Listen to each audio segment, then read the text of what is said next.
Hey, what's up guys? Jeremy with Everything iDevice, and welcome to a Cydia guide. This is a much requested video. I've received so many personal messages and comments from you guys on various topics with Cydia, problems you guys are having, things you can't figure out. So I figured I would make a video that should cover all of it. I'm sorry that I can't, individually answer all of your questions. It would be just too time consuming. So I figured I'd make this video and hopefully it will help you out a bunch. Now, if you guys are new to jailbreaking and new to Cydia and are unsure on how things work, this guide should help you out tremendously. And even if you have been jailbroken for a while and do have an understanding of how Cydia works, you might just learn a couple of tricks in this video. So I'm just going to go ahead and jump right into this. The first is going to be on, obviously, the first page of Cydia. As you can see, it's just welcome to Cydia. There's a little bit of information about Cydia, of what's currently going on. Below that, you have the Facebook and Twitter links. And then you do have featured tweaks and featured themes. These are all very popular tweaks and themes. They all work very good, and they're all updated for, or at least most of them I believe are updated for like iOS 6 or whatever the latest firmware is. Below that, you always have a couple of tweaks right there, which are featured tweaks or packages, and it's just kind of a little advertising area. You do have manage your account. So I'm going to go ahead and go into this. And managing your account, you're going to be required to have a Facebook login or a Google. So I'm just going to go ahead and log in real quick. So then once you're logged in, you can see kind of your installable purchases, or basically tweaks and themes, or anything you've bought from Cydia will be stored in that area right there. It says I am anticipating having more stuff here. It's said that for about 2 years now, so I wouldn't get too excited about that. But here is your purchases, all of the paid stuff you have bought within Cydia. And the ones that are marked with yellow, or that have a yellow background, are packages that you can actually install on other iOS devices you might have, like if you have an iPhone and an iPod or an iPad. There is a limit, so don't think you can just give out your account to all your friends and everyone's going to get away with it. So there is a limit, but it's just very cool to have kind of your inventory of all of your paid packages, everything you've bought from Cydia. As you can see, I've bought quite a few. Almost everything I've reviewed I've paid for. So that's basically what this section is here. And then we can just kind of back out. That's basically all there is in your account. You can click right there if that's not you, but that is me. So we'll back out again. And then you have just a bunch of information here: upgrading and jailbreak help, more package sources. These are additional sources you can add. It's not really necessary to go through and add all these sources. They're not going to have really much more than the normal sources that come with Cydia. You'll see in a minute what sources I actually have, and it's just the stock sources.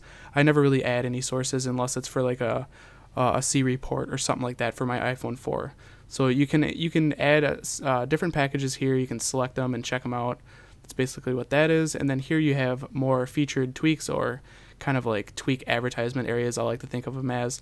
And then down here is kind of like a big FAQ area, frequently asked questions, copying files to and from device, open SSH, root password, credits, and then privacy policy right there. So next we're going to go into the sections area. Now these are different sections in which Cydia packages are kind of categorized. As you can see right at the top, there's a bunch of add-ons for various tweaks like Dashboard X, font swap, iconoclasm, lock info, notification center, SB settings. This is a pretty self-explanatory section. It's basically just a bunch of categories of different kind of tweaks and themes. So now moving on to the changes section, as you can see, I actually have an update. Whenever you guys have an update for a tweak or a theme, always update it. It's basically the same as an update for an app from the App Store. I would always recommend you to upgrade it. It's going to probably have bug fixes, improvements in speed, or new features to the tweak or theme. Just always upgrade. I would highly recommend that. And then below that, as you can see, these are all the new packages which have been added to the current sources you have. So if you have additional sources, there might be different packages that have come out today or whatever. This is basically all the new stuff that's come out. It even shows you the date right there, the date and the time. So that's basically what the changes section is here. Now we're going to move along into the manage section. First, you have your installed packages. So here are all of my installed packages. Now, one thing that's really cool about the tweaks and themes, or whatever you might have installed on your device, you can actually see where it is installed within your file system of your device. So if you consider yourself a bit more advanced with jailbreaking, you're familiar with SSHing and using iFile and navigating through the entire file system of your iOS device, you can actually see within a package of where it's been installed. So if we just scroll down here, you can go into file system content, and this shows where in your file systems this actual tweak or theme or whatever it might be is installed. So that's kind of something cool to keep note on.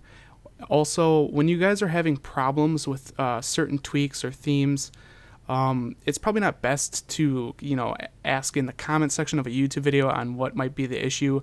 My best advice for you guys is you can still comment. There, you might get some good answers, but if you guys really want to, get a good answer, just go to the support section. You can contact Cydia, you can contact the author, and then you can actually do the contact right at the bottom of the repo. But whenever you have an issue with something, do the author. That is the developer of this tweak or theme. This will go directly to them, so you can email them. And if you select the author just like so, as you can see, it gives them a couple of files. It lets them know certain things about your device. That is my best advice to you guys that are having problems with tweaks or themes and you want to get some solid answers about it, especially stuff you've paid for. So that's something that I would highly recommend for you guys to do, is to contact through the author section within the actual tweak in Cydia. Now, another thing that's cool about specific tweaks or themes is you can go to change package settings and you can show all changes. You can turn that on or off, and then you can also ignore upgrades if you really want to do that. I wouldn't recommend do that. But the show all upgrades, or sorry, show all changes, you can actually use that for tweaks that you don't have installed on your device. So say there's a tweak that you really want, but it doesn't work with iOS 6 yet. So if you go to that tweak, it's not installed, you can go ahead and turn on show all changes. So when that tweak is actually updated, it will show up in your changes section, even though it's not installed in your device. So that's a very cool feature. Not a lot of people know about that. And then also, if we just scroll through here, obviously you have the description, the price. Now, the way you pay for tweaks or themes or anything from Cydia is it's through an Amazon account or PayPal. Those are the two ways that you're going to purchase these packages or themes, tweaks, whatever it might be. So that's how you pay. You got your screenshots, you got advertisements, and then you have the version right there. You have ID, you have what section it would be within the sections. You have the size of it, the contact, the sponsor, and then at the bottom it does say this package has been signed, Big Boss, blah, blah, blah. So we can go ahead and back out here and go all the way back to sources. These are the sources I have, all stock sources. And of course, if you guys want to add a source, you can go edit and then add whatever source you'd like. I'm not going to supply any in this video because that's not what I'm covering. So we can back out again, and then you have storage. Now this is pretty cool too. It will take a second here to load up, so just let it do its magic. So as you can see, it shows you two different kind of areas here. You have your system, and then you have your private. So private is basically the full size of your storage on your device.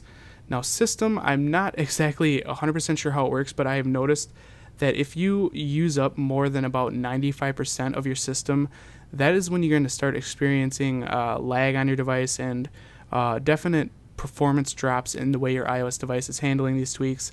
So keep in mind, if you guys want to keep your iOS device fast, I would keep it at about 75% like I have it right here. That's just what I've noticed in the past. It's just a specific area where certain things are installed, and if you fill this all the way up, I can almost guarantee you guys are going to notice a drop in performance on your iOS device. Not saying that it's bad, I'm just saying that it will slow it down a bit. So that's the storage area. And then also, of course, you have search. You can search anything you want in Cydia. You can search keywords like, let's just search key. So first it'll come up with its suggested, and then if you actually click search, it will do a complete search through Cydia of everything that contains the word key in it.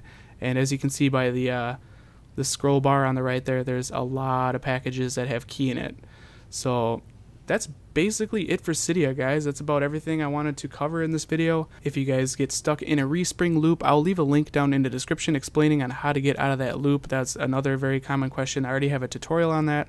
And before I forget, guys, here's a quick giveaway. Congratulations on whoever redeems that first. That's a $50 gift card for Amazon. So I hope you guys enjoyed this tutorial. If you did, be sure to throw me a thumbs up. Of course, if you guys have any questions, you can go ahead and ask down in the comments. I will try my best to answer. And if you guys want to see more videos like this, be sure to click that subscribe button. This has been Jeremy with Everything iDevice, and I'll catch you guys in the next one. Peace.